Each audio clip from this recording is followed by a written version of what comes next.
থেকে ভয় পান। 24 পরবর্তী এই 25-এর মাটিতে দাঁড়িয়ে বলতে চাই, আওয়ামী লীগ পালিয়েছে, আওয়ামী লীগের প্রেতাত্মারা এখনো যায় নাই। কখনোই আওয়ামী লীগের প্রেতাত্মারা বংশালের পাথরের উপর চেপে বসে, কখনো সিলেটের পাথরে চেপে বসে। আমরা বুকে পাথর হয়ে দাঁড়িয়েছি। বাংলাদেশে চাঁদাবাজের আস্তানা রাখবো না, দখলদারির রাজনীতি রাখবো না, ধর্ষণের রাজনীতি রাখবো না। আগামীর রাজনীতি হবে নতুন বন্দোবস্ত, জনগণের সরকার, দেশবাসীর সরকার, জেনারেশনের সরকার। নতুন বাংলাদেশ গড়বার জন্য সীসাকাটা প্রাচীরের মতো আমাদেরকে ঐক্যবদ্ধ থাকতে হবে। সময়োপযোগী জবাব দিয়ে আমাদের আগামী নির্বাচনে ইসলামকে বিজয়ী করবার জন্য আমাদেরকে সিদ্ধান্ত নিতে হবে। আগামী বাংলাদেশের রাজনীতিতে কোন পুরনো বন্দোবস্ত বাংলাদেশে আর চলতে দেওয়া হবে না।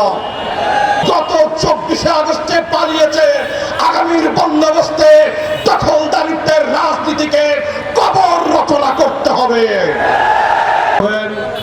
বাংলার শান্তিকামী, মুক্তিকামী, স্বাধীনতাকামী গণমানুষের প্রিয় আস্থাভাজন নেতা, ইসলামী আন্দোলন বাংলাদেশের মোহতারাম আমির পীর সাহেব চরমোনাই, মঞ্চ উপবিষ্ট জাতীয় নেতৃবৃন্দ, ছাত্র আন্দোলনের কেন্দ্রীয় নেতৃবৃন্দ এবং আগামীর বাংলার কারিগর, প্রিয় ছাত্র মেধাবী যুব সমাজ, সবাইকে ইসলামী যুব আন্দোলন বাংলাদেশের কেন্দ্রীয় কমিটির পক্ষ থেকে জানাই বিপ্লব অভিনন্দন এবং সংগ্রামী শুভেচ্ছা।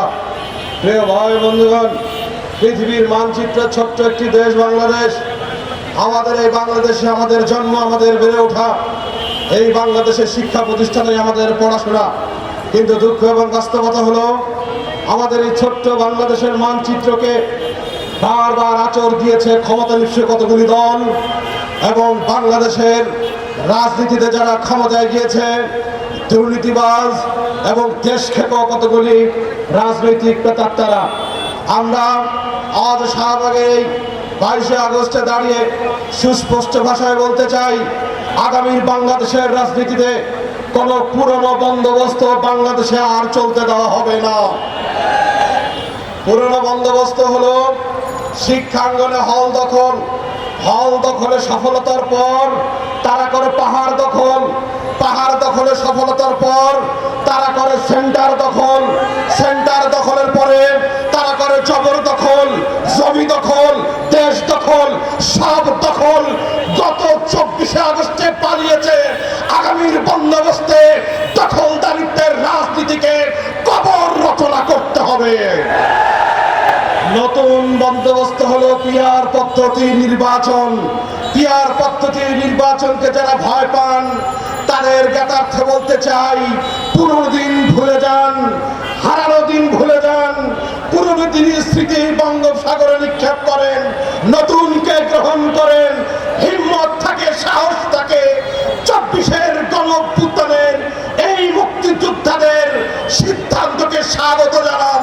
পিআর পদ্ধতিতে নির্বাচন করেন, বুকের পাটা থাকে, জনসমর্থন থাকে, তো আপনি বিজয়ী হবেন।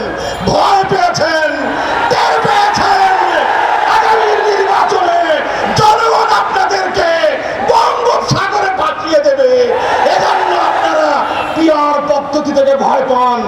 24 পরবর্তী এই 25-এর মাটিতে দাঁড়িয়ে বলতে চাই, আওয়ামী লীগ পালিয়েছে, আওয়ামী লীগের প্রেতাত্মারা এখনো যায় নাই। কখনোই আওয়ামী লীগের প্রেতাত্মারা বংশালের পাথরের উপর চেপে বসে, কখনো সিলেটের পাথরে চেপে বসে। আমরা বুকে পাথর হয়ে দাঁড়িয়েছি। বাংলাদেশে চাঁদাবাজের আস্তানা রাখবো না, দখলদারির রাজনীতি রাখবো না, ধর্ষণের রাজনীতি রাখবো না। আগামীর রাজনীতি হবে নতুন বন্দোবস্ত, জনগণের সরকার, দেশবাসীর সরকার, জেনারেশনের সরকার। নতুন বাংলাদেশ গড়বার জন্য সীসাকাটা প্রাচীরের মতো আমাদেরকে ঐক্যবদ্ধ থাকতে হবে। সময়োপযোগী জবাব দিয়ে আমাদের আগামী নির্বাচনে ইসলামকে বিজয়ী করবার জন্য আমাদেরকে সিদ্ধান্ত নিতে হবে। আগামীর সকল আন্দোলন সংগ্রামে ঐক্যবদ্ধ থাকবার উদাত্ত আহ্বান জানিয়ে আমার বক্তব্য